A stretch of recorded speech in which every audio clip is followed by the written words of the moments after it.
Hey guys, so a few months ago I made a video talking about how I invested a bunch of money into Gamescom invitational crates, and I bought a bunch of these crates for about $1.85 on average, and I currently hold 1,527 of these.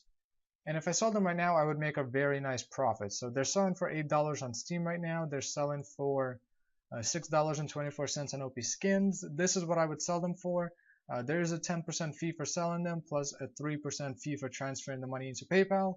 But even after those fees, I would still make a decent amount of money. Now, I'm not going to sell them quite yet. I think that they're going to go up even more in the future, but we'll see. But anyways, there's another opportunity to make money on the Steam market if you're interested in speculating in items, and that has to do with the Survivor and the Wanderer crates. So if you don't know, these belong to PlayerUnknown's Battlegrounds. So this game, and this game is really popular right now. All the numbers are through the roof. The game is growing at a ridiculous pace. A lot of new players are buying it and playing it more and more. So this game is really, really, really popular. And the way that it works is that every single week the point system in the game gets reset, so you can get more of these crates every single week. And whenever that happens, more of these are introduced into the market, and the price drops as a result. And this has been happening every single week for about the past few months. And last week they finally hit the rock bottom. So 49 cents for the Survivor crate. They hit 49 cents last week, and this week when the points got reset, they did not hit 49 cents. So what that means is that a lot more people are buying them up now, and not enough people are interested in selling them for 50 cents versus just opening them and potentially getting a $150 item, because these do have some very rare items in them, and if you open them you have a very small chance of getting a very expensive item, and people are interested in that. So in order to make money off these, the way that you would actually play it is by buying a bunch of these over the course of November roughly, and then you would sell them whenever they get discontinued. We don't actually know whenever these crates are going to get discontinued, but they will get discontinued after the actual game gets released.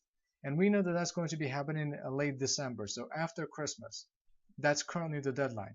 So whenever the actual game gets released, they're probably going to introduce more skins into the game, and these are going to get discontinued and replaced by something else. I don't know that for sure. It might not happen, but that's what I'm assuming, and I think that's what's going to happen. There's a possibility that that's not going to happen, but there is a way of dealing with it. I'll get to that in a bit anyways. But if you wanted to invest in these, what you would do is, let's say you wanted to invest $100 into these, right? So what you would do is, over the course of the next month, you would take your $100, you would go on OP Skins, and let's say you would buy a bunch of these Asimovs, just an example. But these currently sell for $26.27 on OP Skins.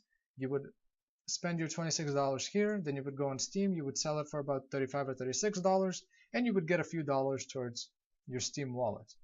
And then you would take your Steam wallet, you would go on Steam, and then you would actually put a buy order for whatever you want to buy.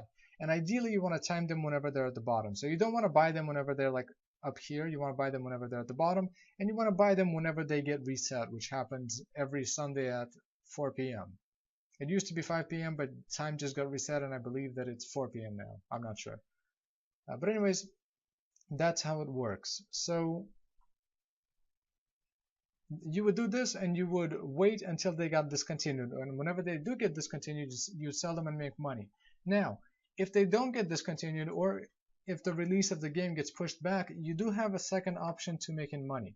So Christmas is about a month and a half away, and whenever Christmas comes around, popular Steam items generally go up in price quite a bit. So the items that are popular on Steam, and right now it's pretty much all PlayerUnknown's Battlegrounds items, but they go up in price quite a bit because there's a lot of kids that are on winter vacation, and not only do those kids have a lot of time to actually play this game, but they also have money from Christmas gifts to actually spend on these items. So whenever Christmas comes around, these items will probably go up in price, and if you don't want to hold them past Christmas for whatever reason, you can sell them on Christmas, and at the very least you're probably not going to lose money. And if you are going to lose money, it's going to be very little.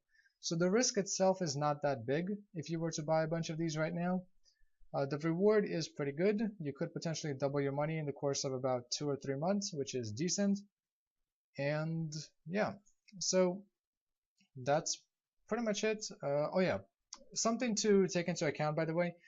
Whenever a game is growing like this game is, so a bunch of new players are coming into the game every single month, there's a little bit of a lag between people actually joining the game and those same people demanding items within the game. So if somebody starts playing a new game, let's say this game, they're not going to go into the game and instantly start buying in-game items, right? They're going to play the game, they're going to see if they like the game. If they do like the game, they're going to play it some more. And at some point after they've played a few dozen hours, they're probably going to be interested in buying some in-game items just because they like the game, they play it a lot, and some cool cosmetic items would be nice. So people buy the game, so people are actually interested in in-game items a little bit after they join. So this massive growth that you see right here, this growth is going to come into the market a little bit late. So there's a bit of a delay, and you should be seeing a lot of these items going up in price, especially towards Christmas, because a lot of the people that started playing the game in October, for example, they're going to start being interested in buying the items around Christmas, and you're going to be having the price go up even more as a result of that. So there's going to be a lot of factors around Christmas that are going to push the price of these crates up. And if you were to buy a bunch of these right now, and if you were to time them properly and just do everything properly, the chance of you losing money is very little, and you would probably make at least a little bit of money if you sold them around Christmas. Yeah, that's more or less what I wanted to say. So I'm not going to be buying into these because all of the money that I invest in Steam, well, all of my money right now is currently invested into either the stock market or Steam, and all of the money that I would want to invest into Steam is currently invested into these Gamescom crates, and I'm not going to be selling these anytime soon because I think they're going to go up in price even more. And if I did sell them right now and then use the money to buy these crates, the fees would eat away at a bunch of my profits, and I just see no reason for doing it. So I would rather just wait for these to go up even more rather than buying something else because of the fees. So that's what I'm going to be doing. But if you're interested, these are definitely a good investment. They could make you a decent amount of money, and let me know what you guys think. It is speculating, but I think this is a very, I think the risk of you actually losing money is definitely worth it when you compare it to the potential reward of roughly doubling your money, perhaps a little bit more. I think that the risk on these is very little if you do it properly. So let me know what you guys think. This video will be up on my channel for forever, actually. But we'll find out in a few months if I was right or if I was wrong about this. I think I'm going to be right, but, well, hopefully I'm going to be right, but we'll see. Anyways, let me know what you guys think, and I'll come back and probably revisit this scenario in a few months and see if I got it right or wrong.